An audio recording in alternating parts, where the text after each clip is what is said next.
que toca o movimento. E a nossa turma quando junta é nós que toca o movimento. E a nossa turma. Então, já incorporando esse assunto aqui, já dando uma pincelada nesse assunto, o que acontece? Nós temos figuras folclóricas aqui na cidade, que foram, por exemplo, a Catarina Bum, que falava Catarina Bum, carnaval faz tibum, ela tacava pedra nas pessoas às vezes. Sim. Tinha o Zé da Gaita, que era o marido dela, o amásio dela. Sim. Né? Tinha o Bem-vindo das Pombas, que era um anão que alimentava as pombas na Praça Coronel Salles, a principal praça da cidade. Sim. E nós temos também figuras vivas, que hoje estão vivas, e que por não ser figura pública, é até meio complicado a gente ficar citando nomes, porque não tem direito de imagem para a gente ficar falando sobre essas pessoas. Mas que, por exemplo, o Zé do Rádio, que ele está sempre com um radinho aqui escutando, né? Sempre nos bares, sempre... ele virou já praticamente uma figura folclórica aqui. Sim. Como diferenciar, né? Quais os ditames da Fundação para a memória da história para colocar essas pessoas como que na verdade estão vivas como figuras, não vou dizer patrimônio, porque isso como a gente já conversou, isso é exagerado, mas como figuras folclóricas da cidade. Quais seriam os meios para isso? A questão de um personagem folclórico é bem natural.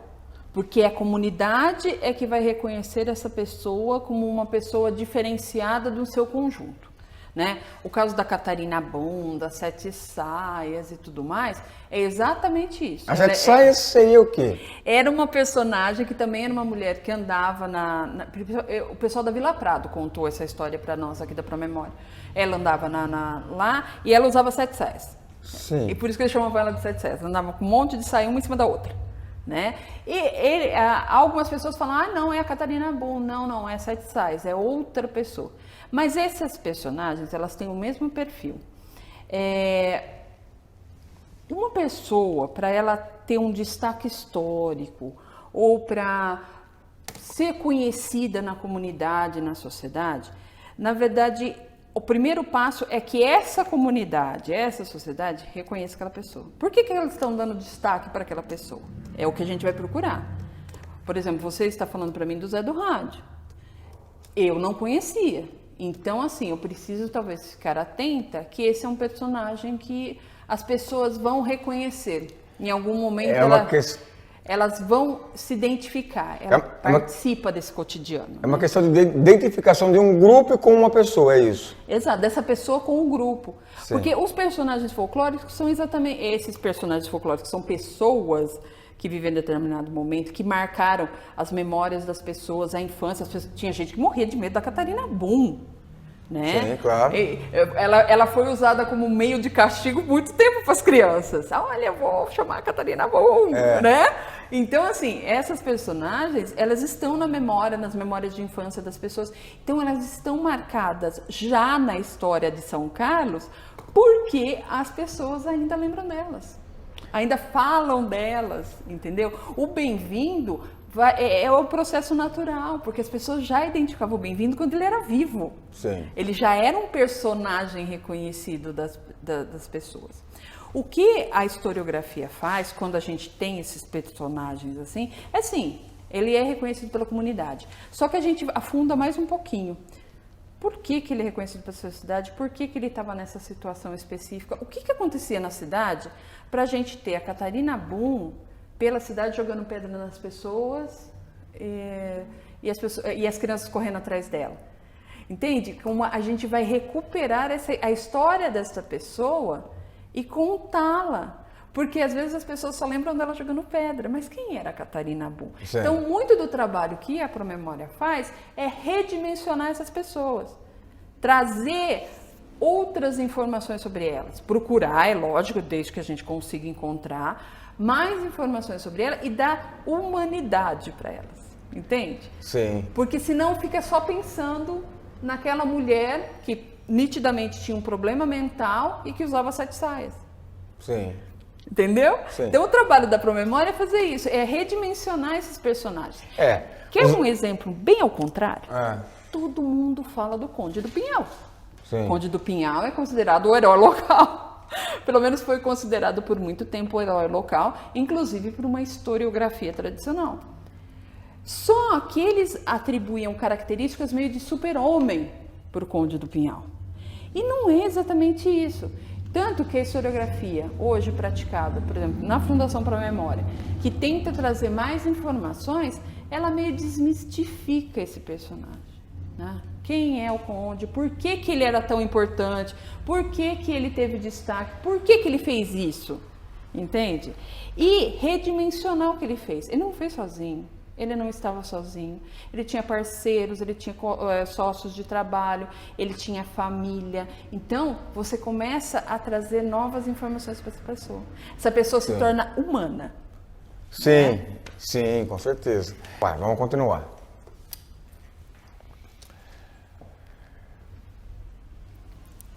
Bom, ô Leila, fala pra gente aqui sobre as principais peças do museu. Quais são as principais peças do museu aqui? A gente já sabe que tem uma carruagem bem grande aqui, está na nossa frente aqui, né? Tá. Eu acho que já a gente vai mostrar daqui a pouco aqui, durante a entrevista. E a gente vai falar sobre as principais peças do museu. Quais são elas? Bem, obviamente a carruagem talvez seja a principal peça do museu. Tanto que hoje ela é símbolo daqui do Museu de São Carlos. O que acontece? E que é essa carruagem? Então, ela é uma réplica, ela não é original, ela é uma réplica que foi feita em meados do século XX da carruagem que foi utilizada por Dom Pedro II quando ele visitou São Carlos, em 1886. E ele ficou numa casa aqui na rua... Na Dom Pedro II. Exatamente. Com 13 de maio, que era o palacete do Visconde da Cunha Bueno. Da Cunha Bueno. O Cunha Bueno, que era o dono da Fazenda Santa Eudóxia. A Fazenda Santa Eudóxia. Sim. Então, assim, ela é a peça mais importante porque todo mundo que fala do museu ou lembra do museu, lembra dessa peça. Essa peça ficou na memória muito fortemente das pessoas em São Carlos. Muitas crianças, numa época em que a gente ainda não tinha o conhecimento e o rigor das técnicas e das metodologias da museologia, entravam aí dentro, brincavam aí dentro, tiravam fotos aí dentro. Pode fazer isso ainda hoje? Não, de forma nenhuma, porque você acaba com o objeto, você destrói o objeto. Sério? Sério? Você não pode, tanto que assim, eu até a hora que a gente estava montando, eu falei, olha, não incide a luz direto no objeto, porque todas essas coisas, o objeto naturalmente ele vai envelhecer.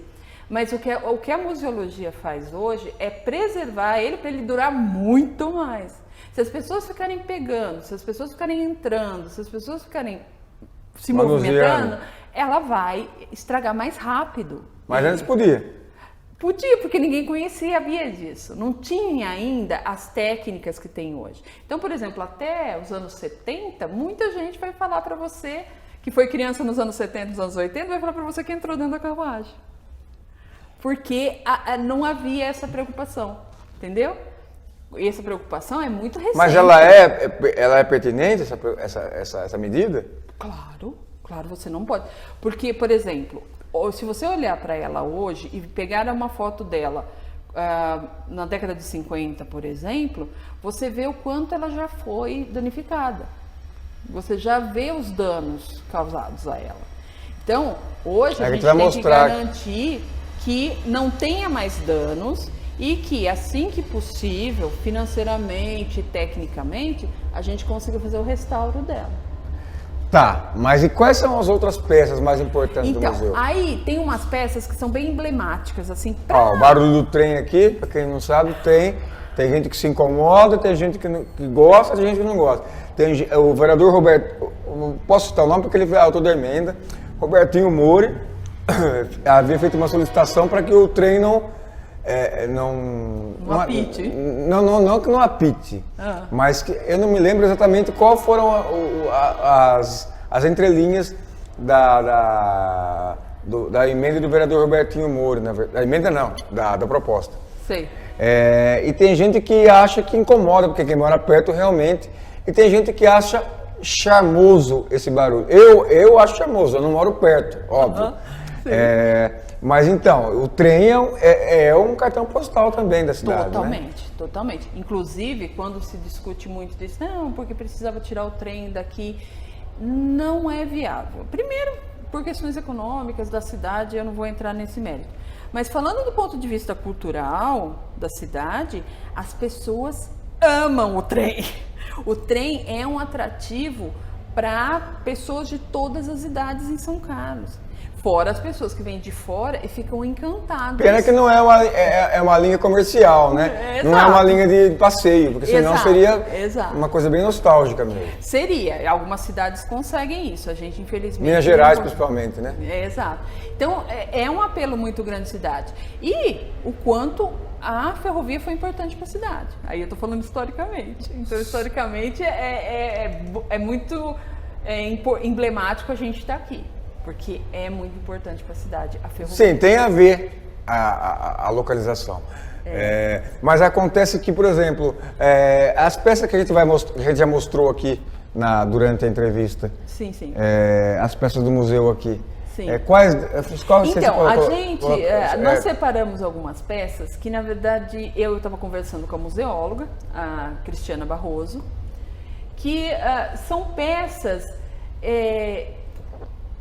emblemáticas no sentido de que elas são muito diferentes ou que são o passado, o antepassado de coisas que hoje a gente faz automaticamente.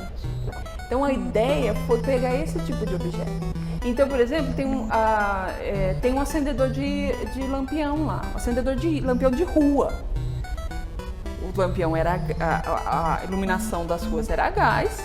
Então tinha aqui um funcionário com esse acendedor, que ele é um mastro deste tamanho, com uma bola de metal na ponta, que tinha o pavio, que ele ia com aquilo aceso e acendia.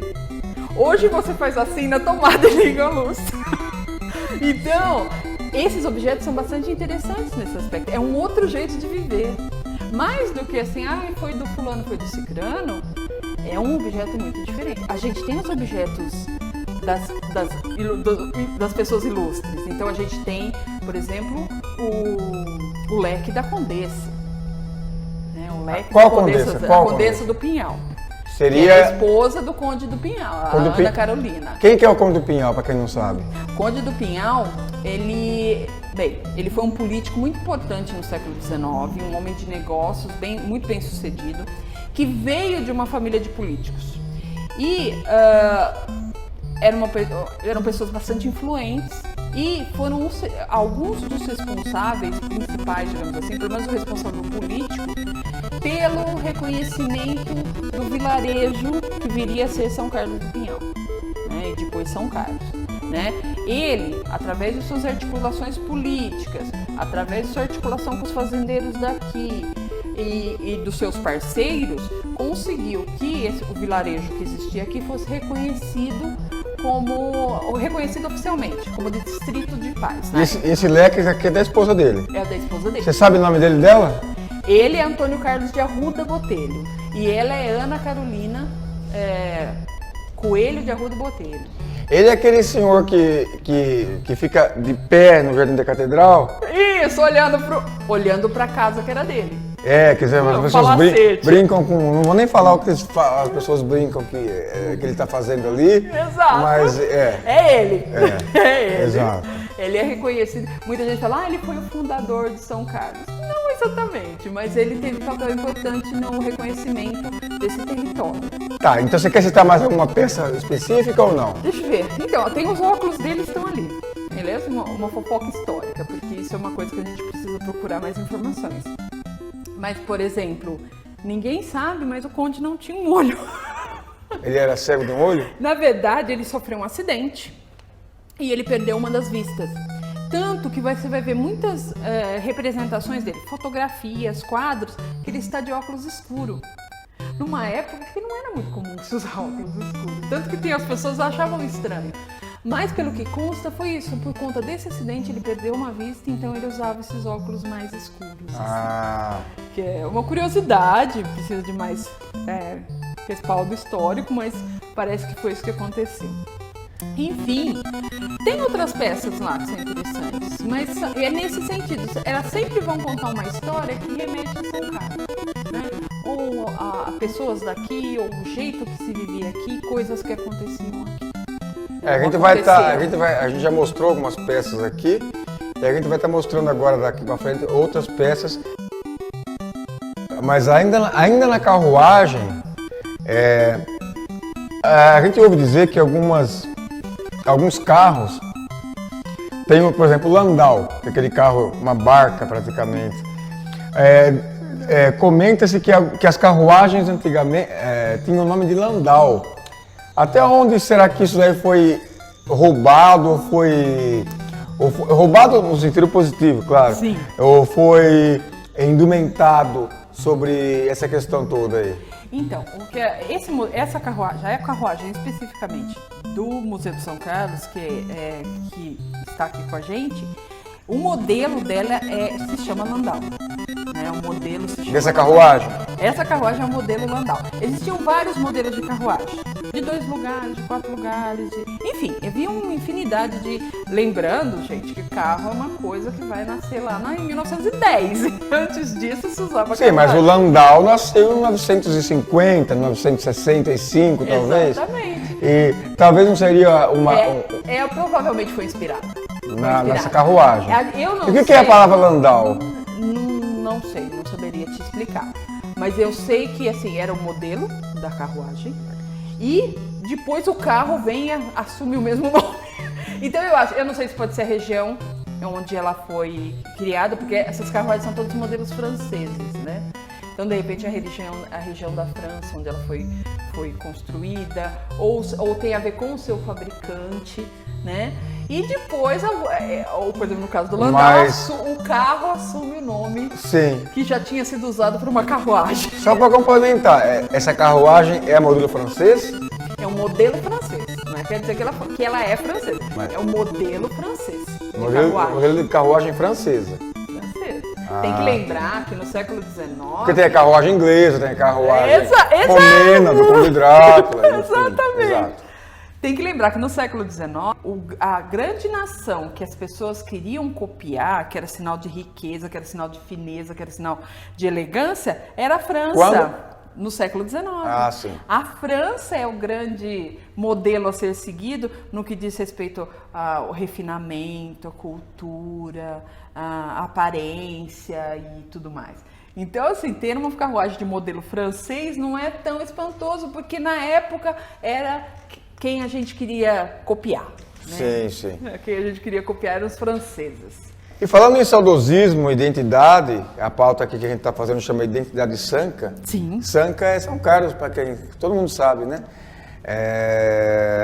O que você acha da atitude do programa É Nós em manter certas características identitárias da cidade de São Carlos, tipo utopia, saudosismo?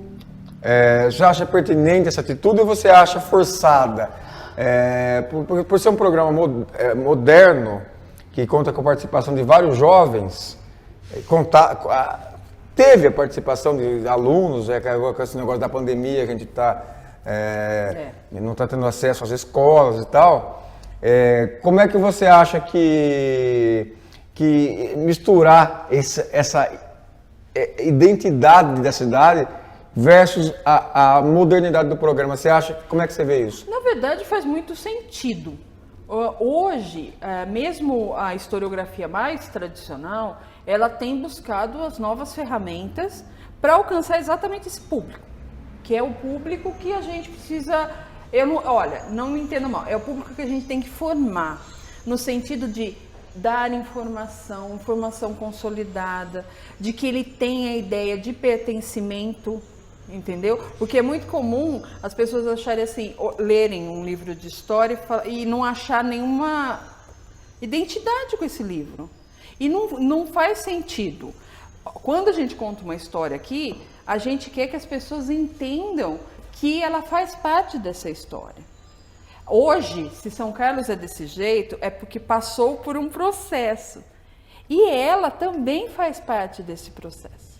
né? Hoje a juventude também faz parte dessa construção, eles serão adultos depois e tudo mais, e eles vão ver que fizeram parte dessa construção.